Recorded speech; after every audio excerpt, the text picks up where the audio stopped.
Hello friends, तो आज हम देखने वाले लड़ाई हैं कि कर। 10 फीट इंटू 12 फीट का जो रूम होता है उसके अंदर कितनी ईंट लगेगी। तो ये जो मेथड आज आपको बताने वाला हूँ, इसकी सहायता से आप आसानी से किसी भी रूम के अंदर कितनी ईंटें लगेगी ये निकाल सकते हैं। तो चलिए वीडियो को स्टार्ट करते हैं। हाँ तो गाइस अब बात करते हैं कि इसको कैलकुलेट कैसे करना है। तो हमारे पास एक रूम है जिसका साइज़ जो कितना है 12 बाई 10 फुट, यानी कि उसकी जो लंबाई है वो है 12 फुट और उसकी चौड़ाई जो है वो है 10 फीट। तो सबसे पहले हम जो इस रूम है इसका वॉल्यूम निकाल लेते हैं, क्योंकि जो हमारी ब्रिक मैसनरी यानी कि हमारी जो चिनाई होगी वो इसकी इस सरफेस पे होगी, इस सरफेस पे होगी, इस सरफेस पे होगी, इस सरफेस के पे होगी। तो इसका हमें वॉल्यूम निकालना होगा। वॉल्यूम निकालने के लिए हमें 3 डायमेंशन की जरूरत होती है। वो क्या होती है? लेंथ, विड्थ और हाइट। तो सबसे पहले हम उसकी लेंथ कैलकुलेट करेंगे, इस रूम की लेंथ। तो इसकी रूम की लेंथ कितनी हो जाएगी? ये वाली लेंथ हो जाएगी 12 फीट, यानी कि 2 तो हमारे पास लेंथ हो जाएगी और 2 हमारे पास क्या हो जाएगी? इसकी विड्थ हो जाएगी रूम की। तो टोटल लेंथ कितनी हो जाएगी? 12 feet plus 12 feet, 12 feet plus 12 feet plus में 10 फीट प्लस में 10 फीट। तो टोटल लेंथ हमारे पास कितनी हो जाएगी? 44 फीट। इसके बाद नेक्स्ट बात करते हैं अपने विड्थ, यानी कि इसकी जो अपन दीवार खड़ी करेंगे तो उसकी मोटाई जो है वो कितनी होगी। जनरली हम 2 तरह के आसार यूज़ में लेते हैं, एक तो लेते हैं 9 इंची का और एक लेते हैं 4.5 इंची का। तो हमारी सारी डायमेंशन जो है वो फिट में चल रही है। तो आपको पता होगा इस मेथड को निकालने के लिए आपको 2 यूनिट कन्वर्जन का पता होना चाहिए। एक तो 1 फिट जो होता है उसके अंदर हमारी कितनी होती है? 12 इंच होती है। ये आपको सबको पता होगा।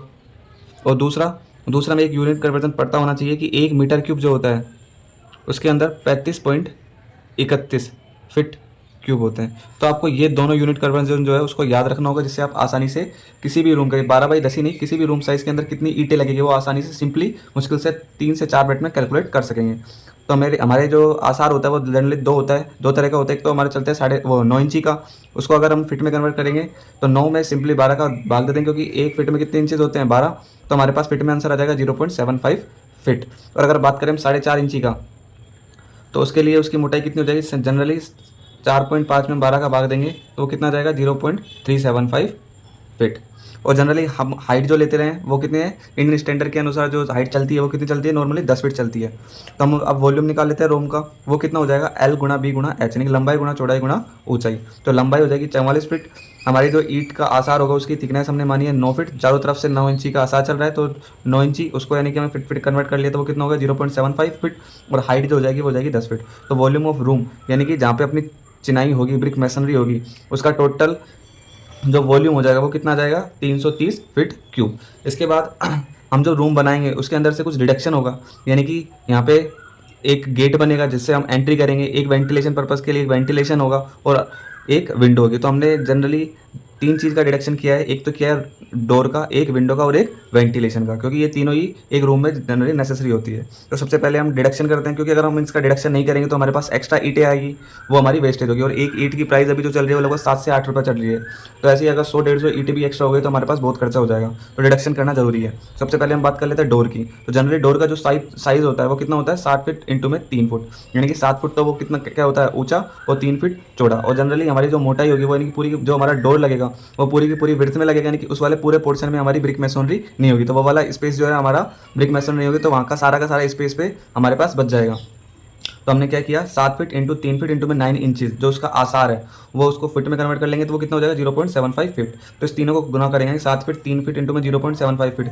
तो हमारे पास डोर का डिडक्शन वो कितना हो जाएगा? 15.75 फिट क्यूब। उसके बाद हम नेक्स्ट करते हैं विंडो। तो विंडो हमने मानी है 4 फीट बाई 4 फीट की है। तो ये भी विंडो भी हमारी पूरी आसार में बनेगी, यानी कि आसार हमारा कितने क्या है? 9 इंची का। तो वो उसकी वो अगर हम फिट में कन्वर्ट करेंगे वो कितना हो जाएगा? 0.75 फिट। तो इसको जब हम कैलकुलेट करेंगे यानी कि 4 फीट इंटू में 0.75 फुट, तो विंडो के लिए हमारा डिडक्शन हो जाएगा वो कितना हो जाएगा? 12 फीट क्यूब। और वेंटिलेशन का जो साइज लिया जाता है वो जनरली 2 फुट इंटू में 1 फुट होता है, यानी कि 2 फुट तो चौड़ा और 1 फुट उसकी हाइट होती है, यानी 2 फुट लंबा और 1 फुट उसकी हाइट। और चौड़ाई जो हो जाएगी वो भी उसके सेम जो अपनी ब्रिक मैसनरी हो रही है उसका जो आसार उसके बराबर होगी। तो हमारा आसार हमने मान के चला कितना? 9 इंची का आसार है। तो सिंपली इसको गुणा कर लेंगे, 2 फीट 1 फुट और 9 इंची को अगर हम फिट में कन्वर्ट करेंगे 0.75 फिट। इन तीनों गुणा करेंगे तो डिडक्शन कितने का हो जाएगा वेंटिलेशन के लिए? 1.5 फिट क्यूब। इसमें अगर आप एक की जगह 2 मल्टीप्लाई कर देंगे 2 से, विंडो भी अगर एक की जगह 2 है तो इसको सिंपली 2 से मल्टीप्लाई कर देंगे तो डिडक्शन वाला एरिया जो हमारा बढ़ जाएगा। बढ़ने से क्या होगा कि हमारा जो ब्रिक मैसनरी वाले एरिया है वो कम हो जाएगा, जिससे कि हमारी कम ब्रिक लगेगी। तो इसको आप अपने अकॉर्डिंग जितने भी आपके डिडक्शन हो रहे हैं, यानी कि जितने रूम है, जितनी विंडो है, जितनी वेंटिलेशन है, उसके अनुसार एडजस्ट करके निकाल सकते हैं आसानी से। तो हमारा जो टोटल डिडक्शन हो जाएगा डोर का, विंडो का और वेंटिलेशन का वो कितना हो जाएगा? 15.75 प्लस में 12 प्लस में 1.5, तो टोटल कितना हो जाएगा? 29.25 फिट क्यूब।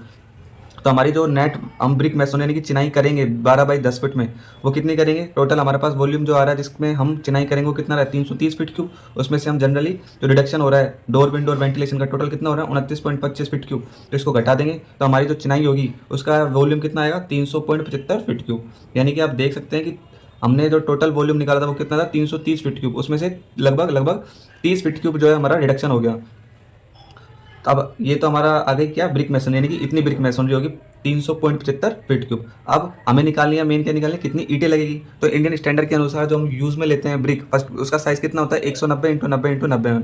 यानी कि जो ब्रिक हम काम में लेते हैं उसका साइज़ जनरली कितना होता है 190 × 90 × 90 mm क्यूब, क्योंकि हम तीनों चीज़ mm में है तो ये mm क्यूब ये इसका साइज़ होता है। ये कैसी ब्रिक का साइज़ होता है जिसमें मोटार नहीं लगा हो, लेकिन जब हम उसमें मोटार लगा देते हैं तो उसका साइज़ कितना हो जाता है वो हो जाता है 200 × 100 × 100 mm क्यूब। तो इसके हिसाब से इंडियन स्टैंडर्ड ने हमें एक वैल्यू दे रखी है कि 1 मीटर क्यूब जब हम चिनाई करते हैं तो उसके अंदर कितनी ब्रिक लगती है 500। ये आपको हमेशा याद रखना है, ये फिक्स है कि 1 मीटर क्यूब के अंदर कितनी ब्रिक्स लगती है लगभग 500 ब्रिक्स के आसपास लगती है। तो हमारे पास ये एक डाटा हो गया इंडियन स्टैंडर्ड का दिया हुआ कि 1 मीटर क्यूब में 500 ब्रिक लगती है। तो हमें निकालना किस में फीट क्यूब में। तो जनरली ये हमारी जो वैल्यू है फीट क्यूब को इसको हम किस में कन्वर्ट कर देंगे मीटर क्यूब में। तो हमने बताया था एक तो हमको डाटा याद रखना है कि 1 फीट में कितना होता है 12 इंच होता है और 1 मीटर क्यूब में कितनी होती है 35.31 फीट क्यूब। तो हमें 300.75 फीट क्यूब को मीटर क्यूब में कन्वर्ट करना है। तो सिंपली हम क्या करेंगे 300.75 में भाग दे देंगे 35.31 का, क्योंकि 1 मीटर क्यूब में 35.31 फीट क्यूब होते हैं। तो 300.75 में कितने होंगे जनरली इसमें 35.31 का भाग दे देंगे। तो हमारे पास जो ब्रिक मैसनरी आ जाएगी वो आ जाएगी मीटर क्यूब में, वो कितनी हो जाएगी 8.52 मीटर क्यूब 8.52 मीटर क्यूब। अब 1 मीटर क्यूब में लगते हैं 500 ब्रिक और 8.52 में कितनी लगेगी तो 8.52 को सिंपली मल्टीप्लाई कर देंगे 500 से, तो वो वैल्यू आ जाएगी 4258 या फिर 4260 ब्रिक। तो ऐसे आप आसानी से किसी भी रूम जो है उसमें कितनी ब्रिक्स लगेगी वो सिंपली कैलकुलेट कर सकते हैं। अब गाइस आपको वीडियो समझ में आ गई तो प्लीज़ वीडियो को लाइक करो, चैनल को subscribe. Thanks for watching, thank you. कर दो यार, तुम्हारे पैसे थोड़ी ना कट रहे हैं, कर दो।